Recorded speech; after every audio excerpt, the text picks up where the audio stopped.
Graça e paz, mais um Teologando a Palavra de Cristo, ainda no capítulo de número 15 de Lucas. Vamos falar agora do versículo 11 até o versículo de número 32, que é a respeito da parábola do filho pródigo. Não vou estar lendo a parábola toda, vou fazer um resumo porque ela é muito longa.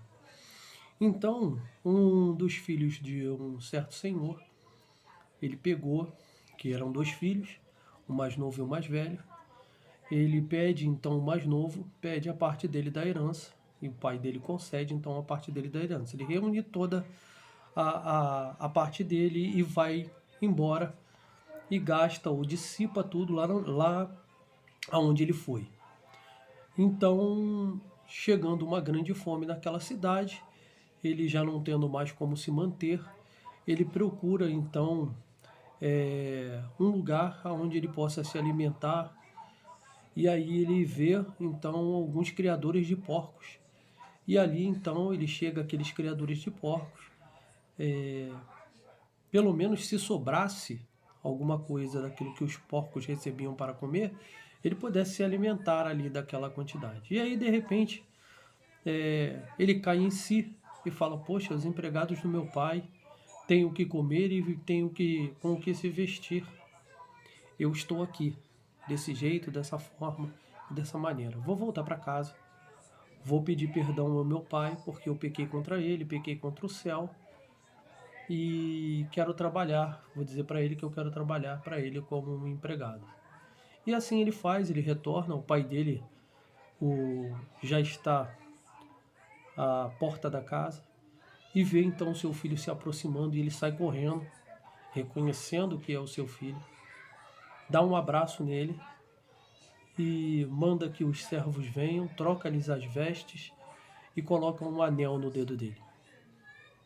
E aquele filho, antes de acontecer isso, ele diz: pai, pequei contra o Senhor, pequei contra Deus, eu só queria apenas que o Senhor me recebesse aqui na sua casa e me tratasse como um dos seus servos. E o pai dele, então, no gesto que fez de trocar as roupas e botar um anel no dedo dele, diz: não, você é meu filho, você vai continuar sendo tratado da mesma forma e da mesma maneira de antes. Então, o filho mais moço cabia, na verdade, a terça parte da propriedade ou da herança do pai. Propriedade, né? Que normalmente a herança era a propriedade. Então, ao mais velho cabia 2/3 da propriedade. Isso está lá em Deuteronômio, nos capítulo 21, versículo 17. Na maioria dos casos, o herdeiro recebiam então a sua parte por ocasião da morte do pai, embora este às vezes pudesse fazer a opção de repartir a herança um pouco mais cedo, liberando-se então da administração das propriedades. O fato que nesse caso aqui ela é incomum é que o filho ele mais novo é que pede a parte dele da herança. Então iniciou-se o processo então da divisão da propriedade. Esta foi uma demonstração arrogante de falta de consideração pela autoridade do pai como o chefe da família. Ali foi como se fosse então uma afronta para ele. Falar do versículo 15, falei dos inícios, né? Ali por volta do versículo de número 12, 13 e 14. Vamos falar um pouquinho do versículo 15 e 16 para a gente poder ter um entendimento de uma certa coisa. Então, de acordo com a lei, os porcos, por exemplo, eram animais imundos. Está lá em Levítico 11, 2 a 8 e Deuteronômio 14, 8. Isto significava que estes animais eles não poderiam ser comidos ou usados para sacrifício, para se protegerem da contaminação. Os judeus sequer tocavam em porcos.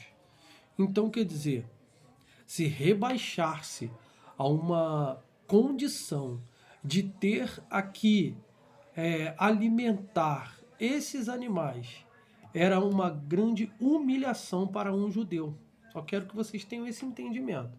Para o jovem desta parábola, no caso, comer a comida dos porcos havia tocado significativamente uma degradação além da imaginação de um judeu. O filho mais moço verdadeiramente havia naufragado e submergido nas profundezas da calamidade.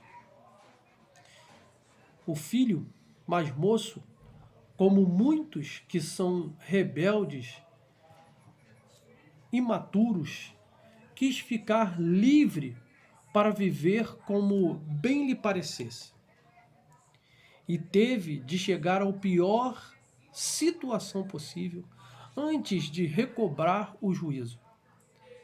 As grandes dores e as tragédias são frequentemente necessárias para fazer as pessoas olharem para o único que pode ajudá-las, Jesus. Você está tentando viver a vida a seu modo, colocando de lado, de forma egoísta, qualquer responsabilidade ou compromisso que apareça em seu caminho. Pare, preste atenção antes que você atinja o fundo do poço. Agindo corretamente, você poupará a si mesmo e a sua família de muita dor. Assim, não seja como esse filho pródigo. Nas duas parábolas anteriores, as pessoas procuraram a moeda e a ovelha até achar, porque nem a moeda nem a ovelha poderiam retornar por si mesmas. Na parábola do filho pródigo, o pai olhava e esperava esperançosamente pelo seu filho.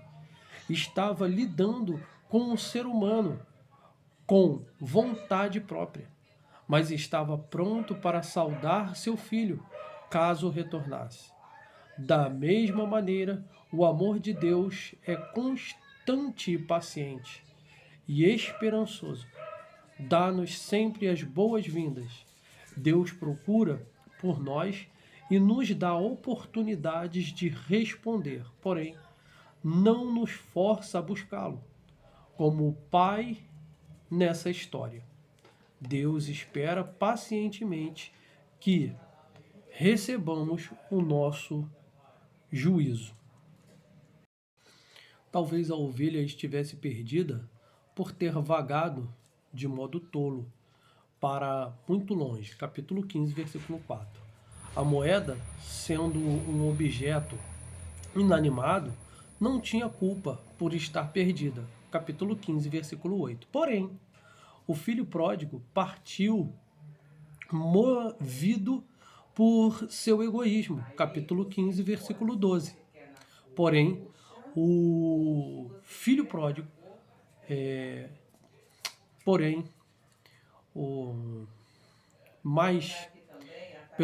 o maior, né? E o grande amor de Deus procura e encontra os pecadores. Não importa o porquê ou como se perderam.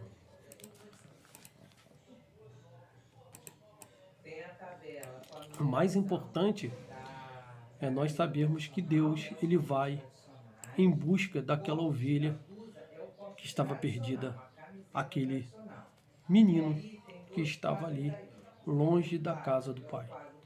Assim como foi difícil para o irmão mais velho aceitar o retorno do caçula, é difícil para um cristão aceitar os irmãos mais jovens na fé. As pessoas que se arrependem depois de viver notoriamente no pecado atraem suspeitas.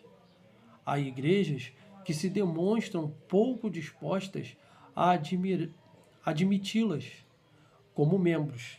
Em vez disso, devemos nos regozijar como os anjos no céu, quando um incrédulo se arrepende e retorna para Deus, como o pai do filho pródigo.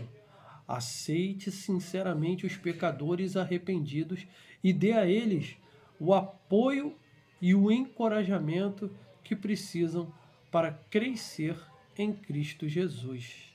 Na história do filho pródigo, a resposta do pai é contrastada com a do irmão mais velho.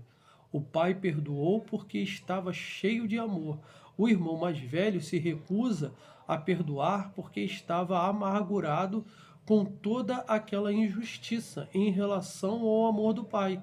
O ressentimento do primogênito fez com que ele se mostrasse tão perdido quanto o irmão mais moço.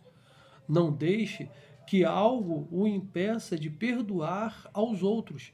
Caso você se recuse a perdoar as pessoas, perderá uma maravilhosa oportunidade de experimentar a alegria de compartilhá-la com os demais.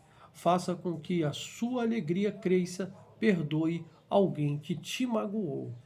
Na parábola também do filho pródigo, o irmão mais velho, ele representa os fariseus, os irados e ressentidos, porque os pecadores eram recebidos no reino de Deus, ao passo que os fariseus devem ter pensado: nós temos nos sacrificado e feito tantas coisas para Deus. Como é fácil nos ressentirmos pelo perdão misericordioso de Deus com aquele que consideramos pecadores muito piores do que nós. Se nosso senso de justiça bloqueia nossa alegria por ver outros indo a Jesus, não estamos sendo melhores do que qualquer religioso ou fariseu daquela época. Pensa nisso. Faz uma meditação e olha para a sua vida e vê se você está sendo um religioso. Quero que você, e melhor ainda dizendo, eu quero que o Espírito Santo de Deus toque na sua vida, continue nos ensinando a cada momento, para que aprendamos o amor infinito de Deus para com a vida dos seres humanos. Que Deus nos abençoe. Até o próximo Teologando a Palavra de Cristo. Graça e paz.